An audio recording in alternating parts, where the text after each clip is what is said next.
From PEP Radio Studios, this is Today in History for April 26th. On April 26, 1986, in the worst nuclear disaster in history, an explosion and fire at the Chernobyl nuclear power plant in Ukraine caused radioactive fallout to begin spewing into the atmosphere. Dozens of people were killed in the immediate aftermath of the disaster, while the long-term death toll from radiation poisoning is believed to number in the thousands. Also on this date, in 1607, English colonists went ashore at present-day Cape Henry, Virginia, on an expedition to establish the first permanent English settlement in the Western Hemisphere. In 1865, John Wilkes Booth, the assassin of President Abraham Lincoln, was surrounded by federal troops near Port Royal, Virginia, and killed. In 1913, Mary Phagan, a 13-year-old worker at a Georgia pencil factory, was strangled.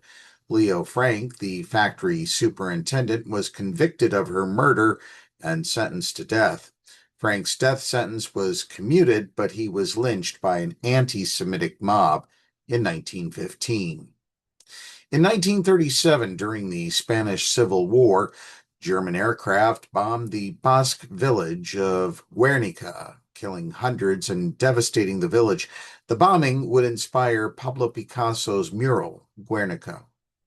In 1964, the African nations of Tanganyika and Zanzibar merged to form what is now known as Tanzania. In 1977, the legendary nightclub Studio 54 had its fabulous opening night in New York. In 1994, voting began in South Africa's first all-race elections, which resulted in victory for the African National Congress and the inauguration of Nelson Mandela as president.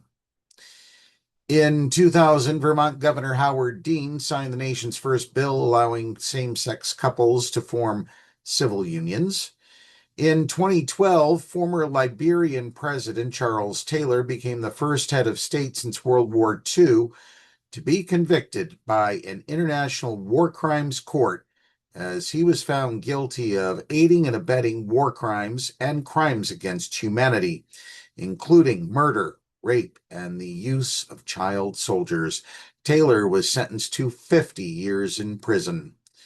In 2018, comedian Bill Cosby was convicted of drugging and molesting Temple University employee Andrea Constand at Cosby's suburban Philadelphia mansion in 2004. Cosby was later sentenced to 3 to 10 years in prison, but Pennsylvania's highest court threw out the conviction and released him from prison in June 2021, ruling that the prosecutor in the case was bound by his predecessor's agreement not to charge Cosby. That's Today in History for April 26, 2026. This segment runs Monday through Friday between 1 and 5 p.m. on PEP Radio via the Live 365 app, the PEP Radio page at paequality.com, fstream.org, Streama, Radioline, Roku, and Alexa. Be sure to subscribe to our channel for more news and educational information.